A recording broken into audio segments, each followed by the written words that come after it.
Hello my dear friends, तो आज हम करेंगे क्लास 8 साइंस का चैप्टर नंबर 4 जिसका नेम है materials, metals and non metals. तो आज हम बात करने वाले हैं reaction of metals with dilute minerals. इसके पिछले वीडियो में हमने देखा था reaction of metals with water के बारे में। अब डाइल्यूट मिनरल्स के बारे में बात करेंगे। तो इन case of sodium, potassium, calcium the rate of reaction is almost explosive. Explosive मतलब विस्फोट हो जाता है।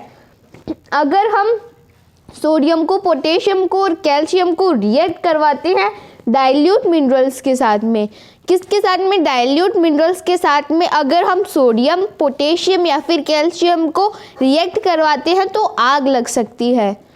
एक्सप्लोजिव मतलब विस्फोट हो सकता है या फिर आग लग सकती है।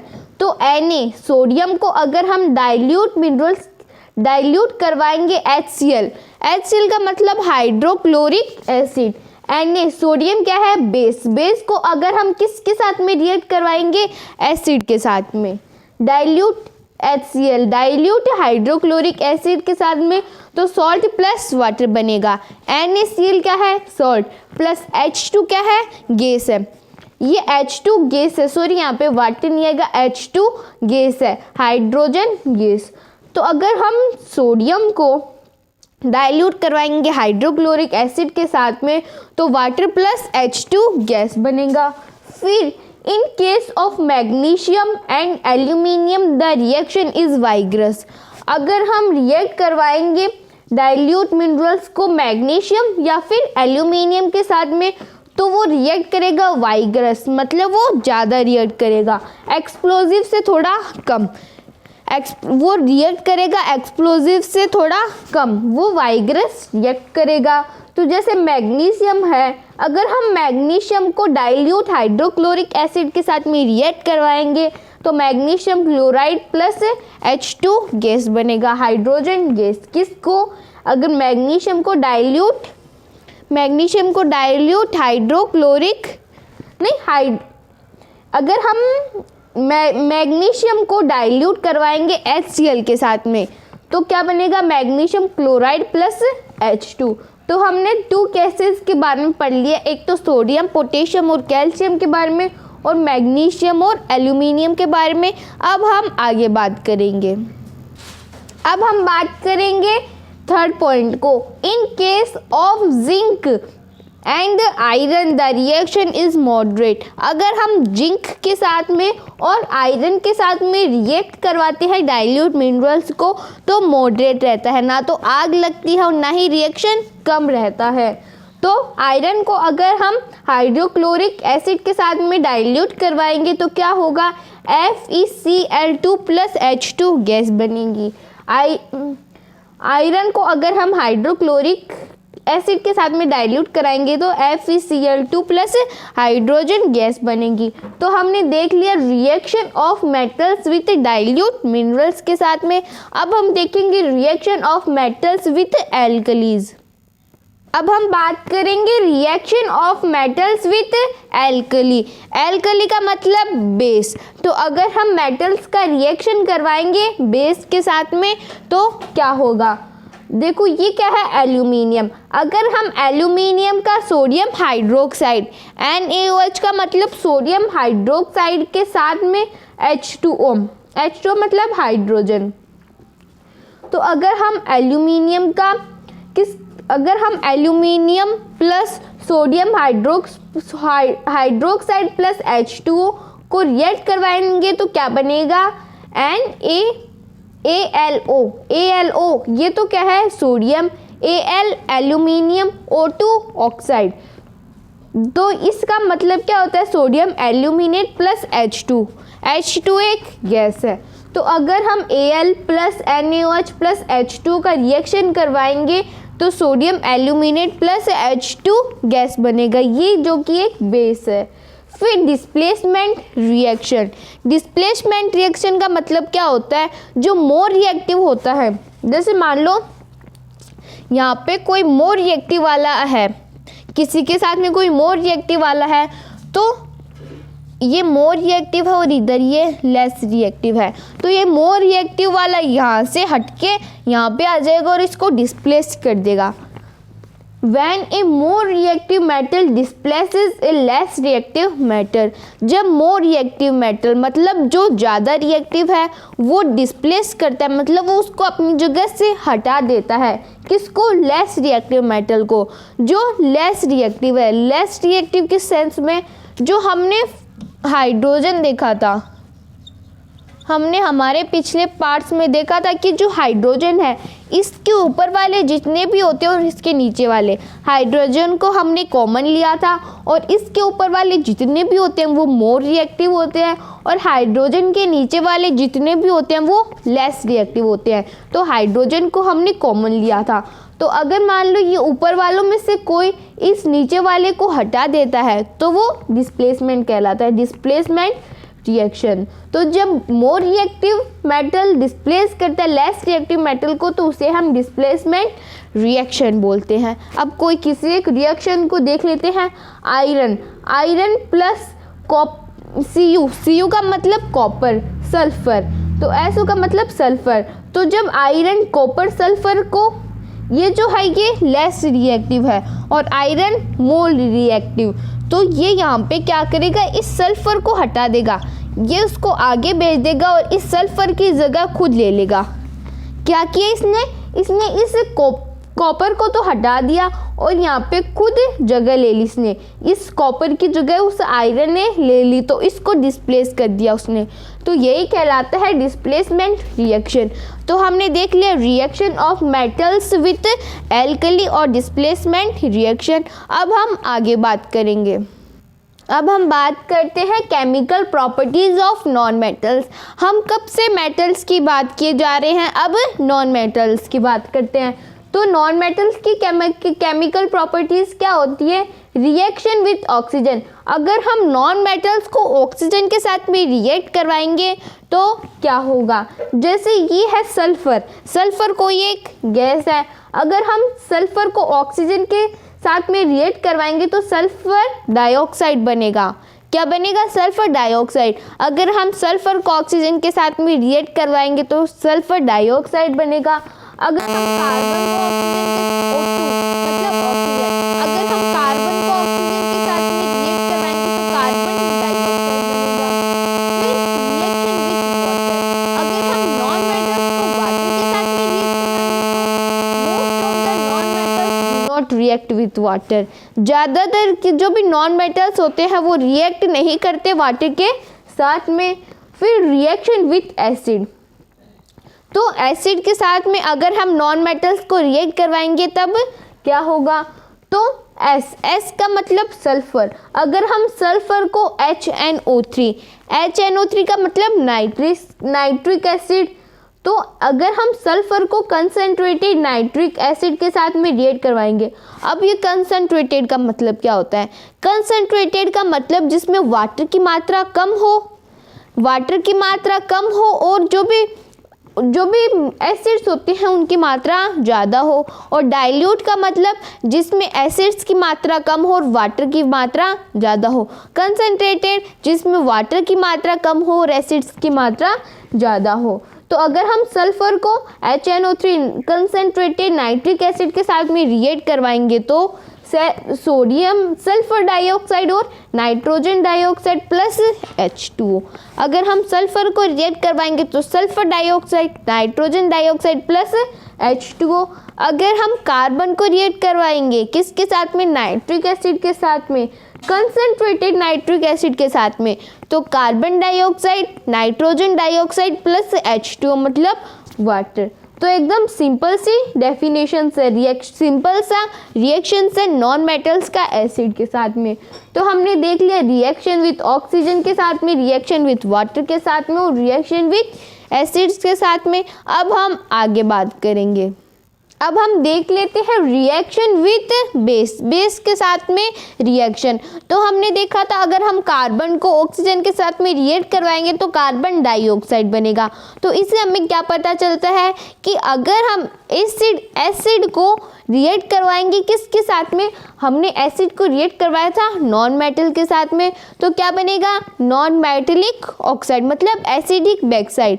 अगर हम किसी भी नॉन मेटल को ऑक्सीजन के साथ में रिएक्ट करवाएंगे तो क्या बनेगा, ये हमने जो नॉन मेटल लिया था वो एसिड था, तो अगर हम एसिड को ऑक्सीजन के साथ में रिएक्ट करवाएंगे तो एसिड ऑक्साइड बनेगा।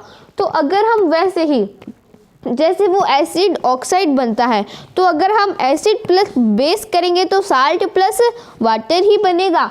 तो ऐसे ये जो रिएक्शन विद बेस है ये एकदम कॉम्प्लेक्स होता है और इसके बारे में हम हमारे हायर स्टैंडर्ड के अंदर डिस्कस करेंगे।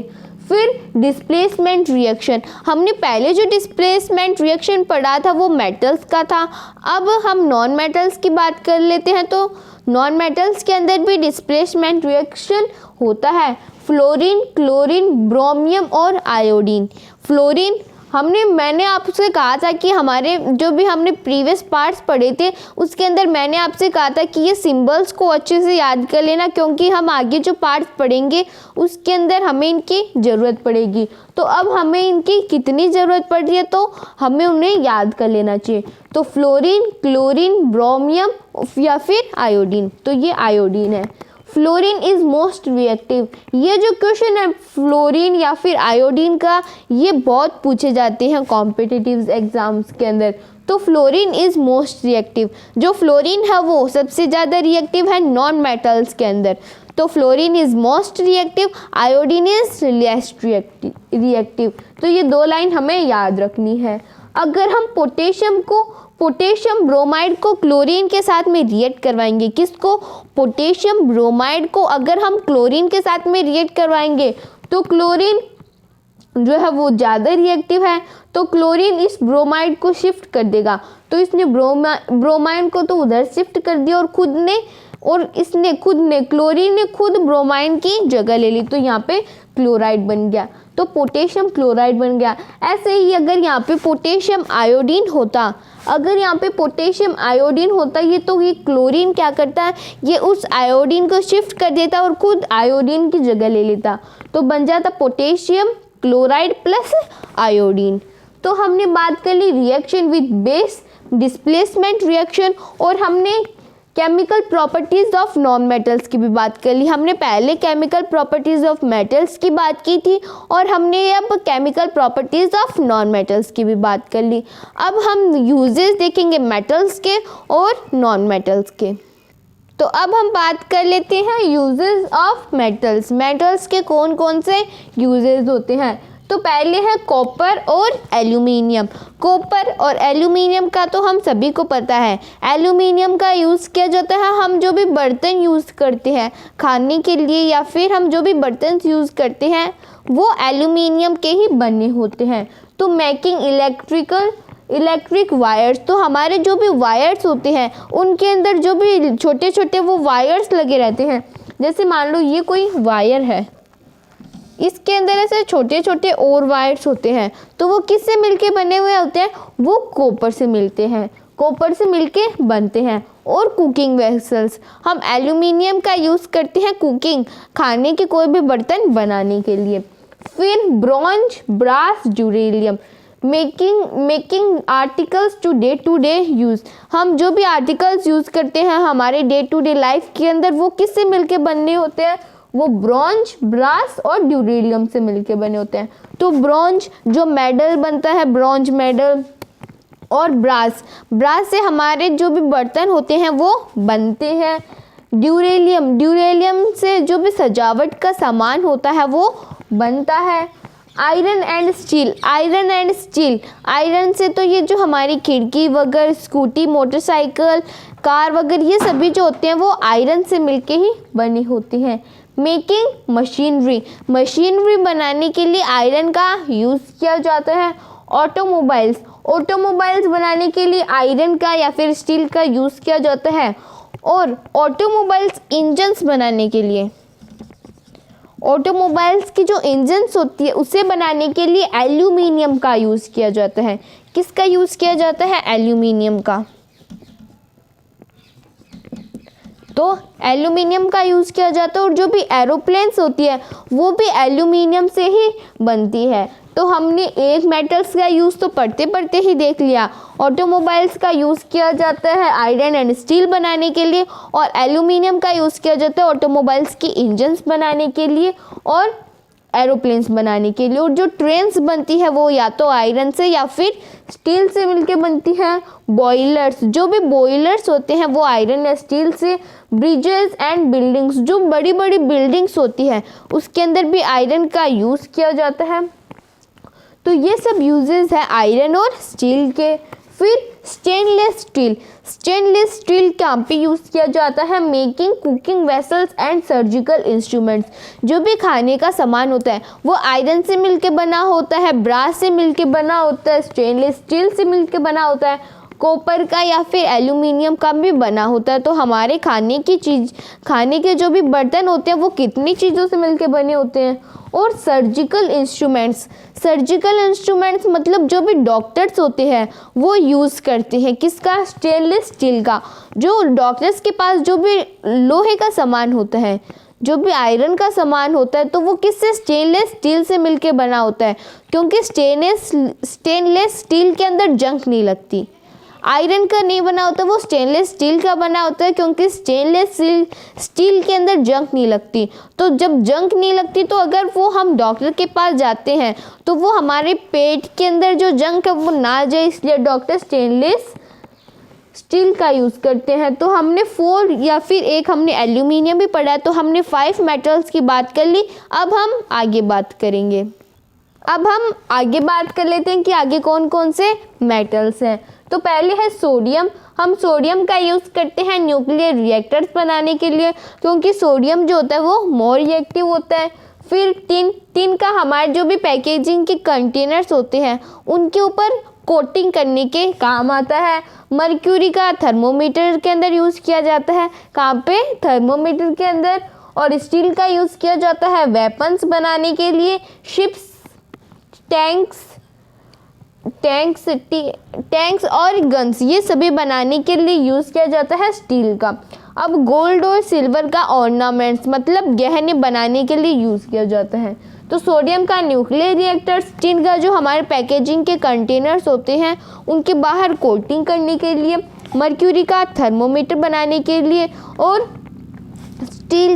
स्टील का हमारे जो भी शिप्स होते हैं, जो भी टैंक्स होते हैं, जो भी वेपन्स होते हैं या फिर जो भी गन्स होती है ये सब बनाने के लिए यूज़ में किया जाता है। और गोल्ड और सिल्वर का गहने बनाने के लिए यूज़ में किया जाता है। तो हमने यूजेस ऑफ मेटल्स की बात कर ली। अब हम यूजेस ऑफ नॉन मेटल्स की बात करेंगे। अब हम बात करते हैं नॉन मेटल्स की। नॉन मेटल्स में पहले हाइड्रोजन एंड कार्बन। सी का मतलब कार्बन। तो हाइड्रोजन और कार्बन का काम पे यूज़ किया जाता है essential for sale of living beings. Living beings के जो भी सेल्स होते हैं उसके अंदर यूज़ किया जाता है किसको? हाइड्रोजन और कार्बन को। नाइट्रोजन जो होते हैं वो प्लांट्स यूज़ करते हैं। और जो भी हमारे यूरिया इन फर्टिलाइजर्स की जो इंडस्ट्री होती है वो भी यूज़ करती है नाइट्रोजन का। और प्लांट्स के अंदर जो भी राइजोबियम बैक्टीरिया है वो उसको लेते हैं और प्लांट्स को देते हैं। किसको? कौन सी गैस? नाइट्रोजन। और ऑक्सीजन का ह्यूमन बींग्स यूज़ करते हैं, हम भी यूज़ करते हैं यहाँ पर रहने वाले। और जो पानी के अंदर जाते हैं जो भी ह्यूमन बींग्स जो भी रिसर्च करने कुछ, वो भी किसका यूज़ करते हैं? ऑक्सीजन सिलेंडर्स का। और जो भी डॉक्टर्स होते हैं वो भी अपने पास में ऑक्सीजन सिलेंडर रखते हैं। जब भी कोई माउंटेन के ऊपर क्लाइंब करता है तो वो भी ऑक्सीजन का यूज़ करते हैं। फिर फॉस्फेरस जो मैच इंडस्ट्री, जो हमारी मैचेस स्टिक बनाने वाली इंडस्ट्रीज़ होती है वो भी यूज़ करती है फॉस्फेरस का। और फर्टिलाइज़र्स बनाने के लिए भी फॉस्फेरस का यूज़ किया जाता है। सल्फ़र का हमारे फायर क्रैकर जो भी पटाखे होते हैं वो सब किससे बनते हैं? सल्फ़र से। गन पाउडर जो भी बारूद होता है वो किससे बनता है? वो सल्फ़र गैस से। और सल्फ्यूरिक एसिड बनता है। हीलियम, हमारे जो भी बैलून्स होते हैं उसके अंदर हीलियम का यूज़ किया जाता है।